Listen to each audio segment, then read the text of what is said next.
যে যুবক নারীর ফিতনায় পা দিয়েছে, সে চাইলেও দিনের উপর অবিচল রাখতে পারবে না। গুনাহের উপকরণ কাছে রেখে গুনাহ থেকে মুক্ত থাকা আশা করা যেমন অসম্ভব, তেমনি আগুনে হাত রেখে পুরার ভয় না পাওয়া অসম্ভব।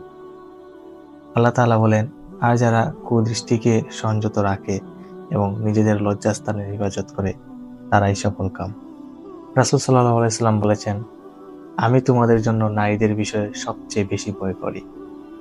তাই যদি সত্যি আল্লাহর সন্তুষ্টি চাও, তবে গুনাহের পরিবেশ থেকে দূরে থাকো, নফসের চাহিদাকে নিয়ন্ত্রণ করো এবং আল্লাহর ভয়কে অন্তরে জাগ্রত রাখো।